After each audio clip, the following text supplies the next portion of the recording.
That's why he's always wrong. Zach had to tell him he was wrong the other night.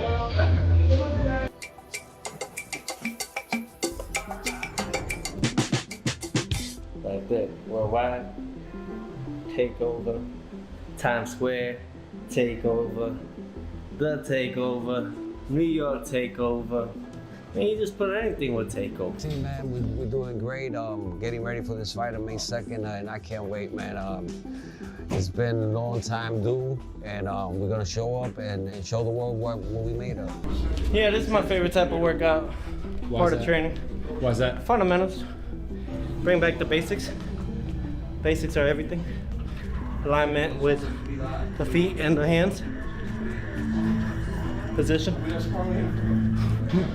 Inside their training camps, the days blurred together for Shakur Stevenson and Teofimo Lopez as hard sparring, road work, and repetition shaped their preparation. I think Champ got razor blades in them goddamn gloves. We gonna be switching on his ass. Woo! It's gonna be ugly. They said this fight was just business. That was a lie. Behind closed doors, egos are cracking, silence is screaming, and confidence is getting tested. Two champions, two mindsets, one collision. Welcome to Gloves Off, where training camps expose truths the ring can't hide. Smash like, subscribe, and let's get into it. This is not a nostalgia tour, not a motivational cameo, and definitely not Mike Tyson casually reliving the glory days for the camera. My happy place. What is the update on the house? It's a lot better. I'm able to punch. I'm able to whoop ass. Does it change it being Floyd Schofield on the same vision? Same vision. Actually, it makes it even better, to be honest, because he been popping a lot of shit. So to put him in his place, I'm gonna love doing that. Being a coach is, of course, like a coach's dream, you know. He's technically sound, you know, he's disciplined, he does everything right, you know. All you gotta do is tie gloves and give him water the majority of the time. You don't gotta worry about skipping no steps, you know. He gonna follow everything, plus do a little more on his own time, you know. You make a coach job easy. Three. Right back with the hook.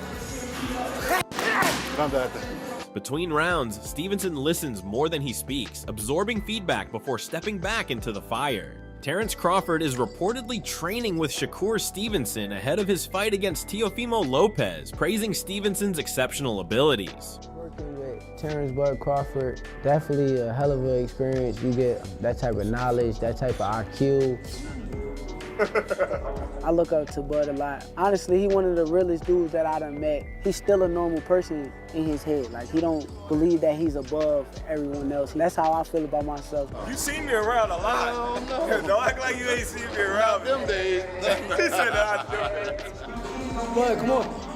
Terrence talking, I try not to talk back. I try to just listen. Because what's happening inside this camp is something far more dangerous, far more intentional, and far more unsettling for the rest of the lightweight division.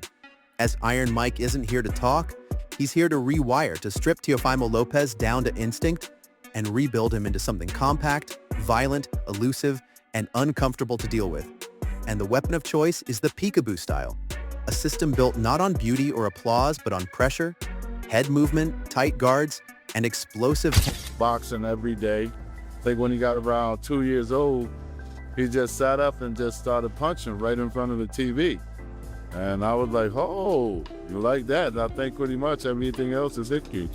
You know, you hear me tell tales about taking him into the gym at 5 years old, but when he went into the gym, he was ready to start training to learn how to fight. So he had been learning how to box long before 5 years old. Across another gym, Teofimo Lopez's camp carries a different energy, but the grind is just as real. Music echoes through the space as Lopez moves through explosive drills, mixing speed, power, and aggression. House of Champions, Teofimo Lopez in the building. You already know what's up. Your father, senior, right here in the building. Okay. Yo, what up, guys? Yeah, box off. Hey, man, it's different. That's what I like. I like that's different. And to even have like an indoor court at the same time. Box a little bit, come on the court a little bit. Yeah, it's a playground. So every time I finish a fight, I go home with almost at least $1 million. But that's not enough with the living and everything that comes around. Yeah. Especially in today's era. Today, 10K back then was a lot. Now it's nothing. 10,000, well, we're paying at least half that in rent or housing. I'm standing in your way. My bad. No, man. Yeah. That's a lot. Bro, I brought name somebody that has brought a major $1 billion counters thrown with what Tyson himself calls bad intentions. And from the very first session, it's clear this isn't about copying Tyson's old footage. It's about adapting a philosophy, one that teaches Teofimo how to disappear in front of punches, how to live inches from danger without panicking, how to break rhythm without chasing knockouts. Because against a fighter like Shakur Stevenson, the worst thing you can do is be predictable. And Tyson knows that better than anyone. So the drills are relentless. Slipping left, slipping right, gloves glued to the cheeks, chin tucked, knees bent, exploding forward in short bursts, not wide swings, not flashy haymakers, but tight, vicious shots that land before the opponent even realizes the opening existed. And while fans might still think Teofimo's biggest threat is raw power, this camp is quietly telling a different story because the real upgrade is defense married to intent, movement paired with menace, the ability to make opponents uncomfortable simply by existing in front of them. And that's like company like I did. Sparring days reveal the heart of Lopez's camp. The rounds are physical, fast, and competitive. Trainers urge him to stay sharp under pressure, to respond instinctively when exchanges heat up.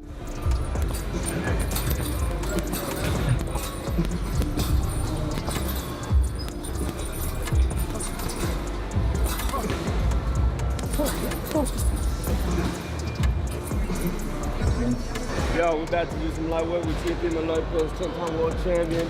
Get some light work, moving around.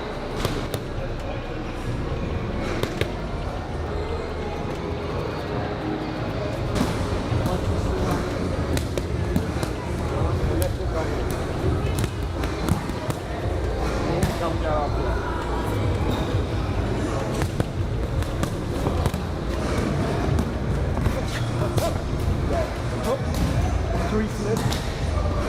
Yep. Right here, man. Kind of right hand up there.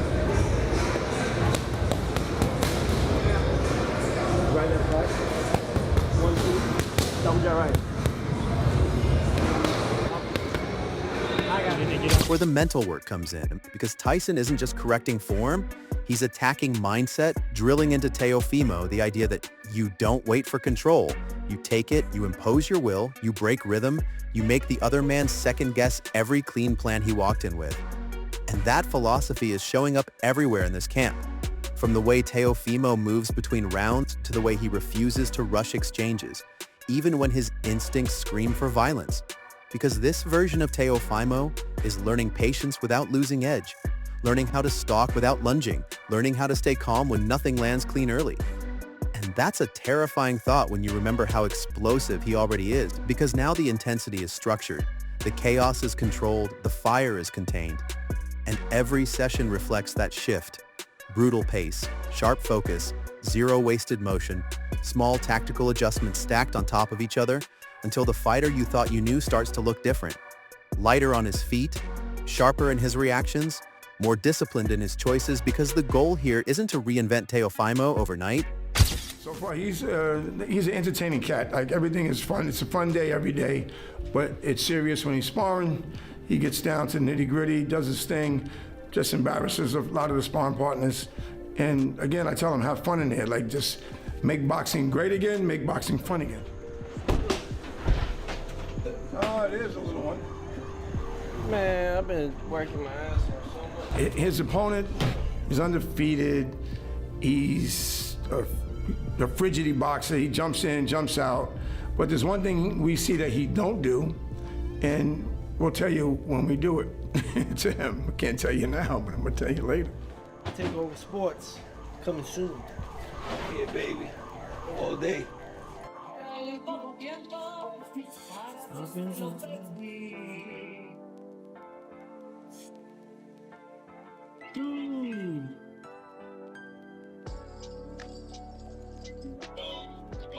Ahora tengo lo más que viviste conmigo.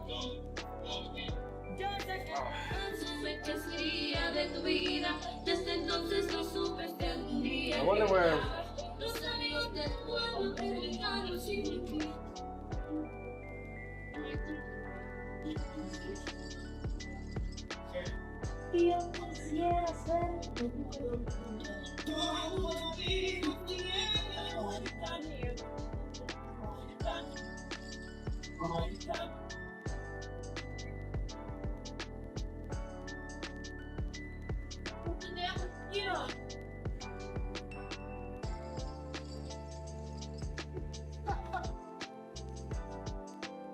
It's to sand down the rough habits that got him into trouble before. The habit of loading up, the habit of chasing moments, the habit of trying to end fights before they've even begun, and instead replace them with footwork drills that emphasize balance and angles. Movement drills that keep him constantly repositioning, closing distance without charging, cutting the ring without smothering his own work. Staying defensively responsible even while applying pressure, because Peekaboo isn't about recklessness, it's about calculated aggression. And that's why the camp openly admits this style takes time, repetition, patience, because it's instinct-based, it's reactive. It demands that every opening be recognized and punished instantly. Not thought about, not admired, just taken. And while Teofimo is grinding through that learning curve, he isn't doing it alone because his father remains deeply involved, alongside assistant coach Jorge Rubio, whose championship experience adds structure and stability to the chaos, making sure the work stays disciplined, the focus stays sharp, and the lessons actually translate from drill to fight night. And the energy inside this gym reflects that unity. Loud when it needs to be, quiet when it matters, intense without being frantic, because everyone understands what's at stake here. Not just a fight, but a statement. Are you saying that because that's your man and you don't like Tank? No. Hey, like I said, I respect Tank. Like, boxing, he's one of the ones. Yeah. we gonna take his personality and personal things out of it. But boxing, he's definitely talented. Yeah. You know what I mean? And he's definitely got that it. And yeah, he's definitely respected in boxing. But Shakur is a different fighter. You know, Shakur is different. You know, people may call him boring. People may say he can't punch.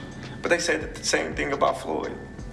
Because they defensive fighters. And on the other side of this equation stands Shakur Stevenson, the technician, the chess player, the man praised endlessly for his ring IQ, his timing, his defense, his ability to make elite fighters look average, a style built on patience and precision that often draws lazy criticism for being boring, when in reality it's suffocating because Shakur doesn't waste movement, doesn't give away reads, doesn't panic under pressure, and that's exactly why this matchup is so fascinating.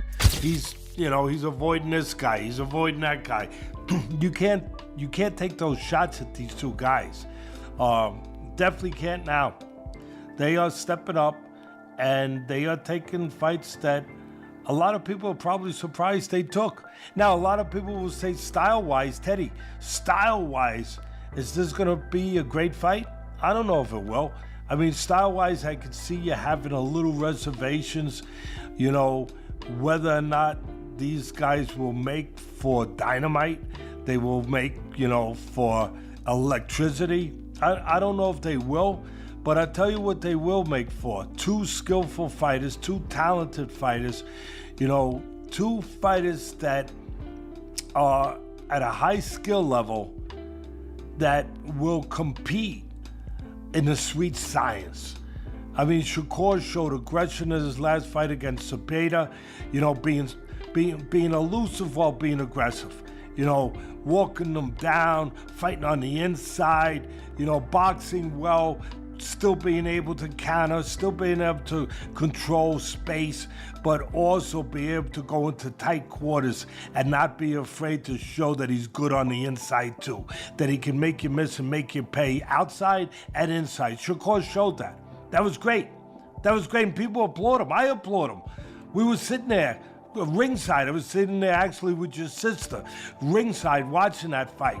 And it was a terrific performance. Shakur showing that dimension, showing that attitude, showing that competitiveness, showing that dog like people like to show or like to talk about, and they wanted to see in Shakur. Because Tyson's influence isn't designed to outbox Shakur in a technical mirror match.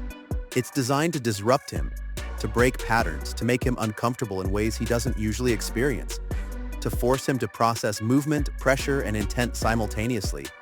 And experts see it too, with fighters like Lamont Roach Jr., pointing out that while Lopez brings real power and athleticism, Are you saying that because that's your man and you don't like Tank? No. Hey, like I said, I respect Tank. Like, boxing, he's one of the ones. Yeah. we gonna take his personality and personal things out of it. But boxing, he's definitely talented. You know what I mean? And he's definitely got that it. And yeah, he's definitely respected in boxing. But Shakur is a different fighter. You know, Shakur's different. You know, people may call him boring. People may say he can't punch. But they say the same thing about Floyd. Because they defensive fighters. Stevenson's defensive mastery and ring intelligence could neutralize that if the pressure isn't layered correctly, which is why this fight feels less like a brawl and more like a psychological collision. A clash of philosophies where rhythm, timing, and mental agility matter just as much as speed or strength. And the setting only amplifies it, because doing this on a stage like Madison Square Garden isn't just another night at work. It's a pressure chamber where legacies echo, where mistakes get replayed forever, where discipline either holds or collapses. And that's why Teofimo's passion matters so much here, because anyone who watches him train can see he genuinely loves being in the gym, moving with a natural rhythm, almost dancing between drills, light on his feet, sharp in his reactions, feeding off the grind instead of resisting it. And that joy translates into confidence, into comfort under stress, into a fighter who doesn't just endure hard camps but thrives in them. And when you put all of that together, the Tyson mentorship, the Peekaboo evolution, the emphasis on footwork, the mental discipline, the structured intensity, the experienced team, the acknowledgement of the learning curve, and the looming presence of a technically brilliant opponent, what you get isn't a simple narrative about power versus defense. It's a story about transformation, about whether Teofimo Lopez can successfully merge his natural explosiveness with elite defensive responsibility, whether he can stay patient when the crowd demands action, whether he can trust the process when openings don't come easily. Because if he can, this fight stops being about whether he can hit Shakur and starts becoming about whether Shakur can stay comfortable for 12 long rounds against a fighter who doesn't rush, doesn't panic, doesn't give clean reads, and doesn't waste motion. And that's the real danger here. Not the punches you see coming, but the ones that arrive from inches away, thrown with bad intentions, hidden behind movement, discipline, and a mindset sharpened by one of the most feared fighters to ever lace up gloves. Because chaos is scary, but controlled chaos taught by Mike Tyson is something else entirely. And when the bell rings, we won't just be watching a fight. We'll be watching a test of preparation, instinct, and mental control. And only one style will survive.